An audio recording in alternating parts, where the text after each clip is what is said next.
राधे कृष्ण दोस्तों। जैसे मकड़ी अपने आप जाला बुनती है और उसी जाल में खेल खेलती है, ऐसे ये आत्माएं शरीर धारण करके इसी संसार की माया में खेल खेल रही है।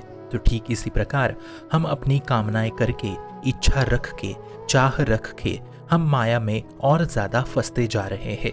यदि आप इच्छा रहित हो जाओ तो आप अभी जान जाओगे कि आप और आप में कोई अंतर नहीं है।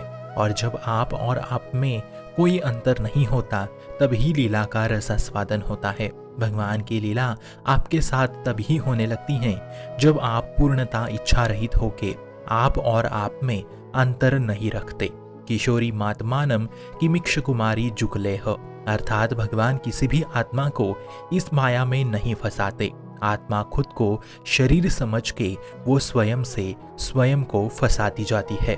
तद मम प्रिय तद मम उपजाए, अर्थात सब मेरे प्रिय है भगवान कह रहे हैं, और सब मेरे द्वारा ही प्रकट हुए हैं। मतलब भगवान के ही द्वारा सब माया वासना संसार में विस्तारित हुई है। सभी जीव भी समझ में नहीं आया मित्रों? तो अब ध्यान से समझिए। हम सब आत्माएं श्री कृष्ण के ही अंश है और उन्हीं के द्वारा हम संसार में आए हैं।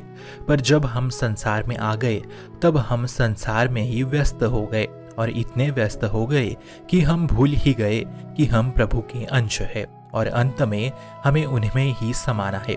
ये हम भूल चुके हैं। और जब आप ये भूल गए तब आप अपने आप माया में फंसते गए, और तब वो मनुष्य कामना करने लगता है, इच्छा करने लगता है कि ये पुरुष है, ये स्त्री है, ये नीच है, ये अच्छा है, ये महात्मा है, मुझे ये चाहिए, मुझे वो चाहिए। यही सब माया का जाल है और इसे आप ही ने अपने कामनाओं से बुना है। तो इससे बाहर कैसे निकले?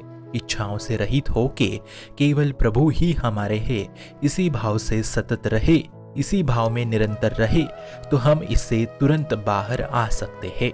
माया कोई चीज नहीं है मित्रों, बल्कि हमारी इच्छा और हमारी कामनाएं ही माया का जाल है। अब उदाहरण से समझिए।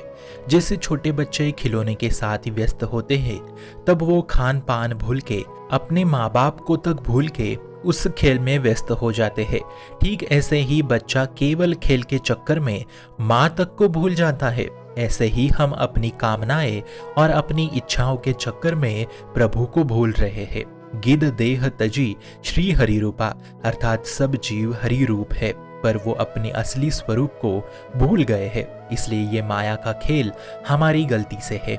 इसे स्वीकार कर लो कि मैं शरीर नहीं हूँ, मैं इंद्रियां नहीं हूँ, मैं बुद्धि नहीं हूँ, मैं भगवान श्री कृष्ण का चिदानंद अंश हूँ। इसी वचनों से आप जीवन मुक्त हो सकते हैं। यही स्वीकृति अंत तक बनी रहनी चाहिए। इसलिए समझ लो, भगवान ने कोई माया नहीं रची है, ना ही आपको माया में फंसाया है। भगवान ने नहीं फंसाया आपको, क्योंकि कोई और हो तो ही फंसाएगा ना। और भगवान के अलावा कोई इस दुनिया में आपका है ही नहीं। गीता में स्पष्ट रूप से भगवान कह रहे हैं, आप अपने द्वारा आपका खुद का उद्धार कर लीजिए। बड़ी सरलता से समझिए। आप अभी इसी वक्त अपनी कामना और इच्छाओं को छोड़ दीजिए, फिर आप माया से मुक्त है। फिर आप अंत तक आश्रित रह के नाम में रहे। फिर बताना भगवत प्राप्ति ना हुई तो। ये सारे विषय आपको बोरिंग लगते होंगे, पर मित्रों इन्हीं विषयों से हम सत्य तक पहुंच सकते हैं, क्योंकि हमारा पथ संसार पथ नहीं बल्कि भगवत पथ है। इसलिए जो इच्छाओं के लिए कहा गया है, यद्यपि मनशा छूटती कति नहीं, इसलिए इच्छाओं से जो रहित होके निरंतर भगवान नाम में लीन रहता है, वो ही परम कल्याण की गति को प्राप्त होता है। शुभम भवतु कल्याणमोस्तु। भक्ति का प्रसार करने हेतु इस चैनल को अपने मित्र और परिवार संग शेयर जरूर करें, और भक्ति दृढ़ करने हेतु इस चैनल को सब्सक्राइब करना ना भूले। राधे राधे।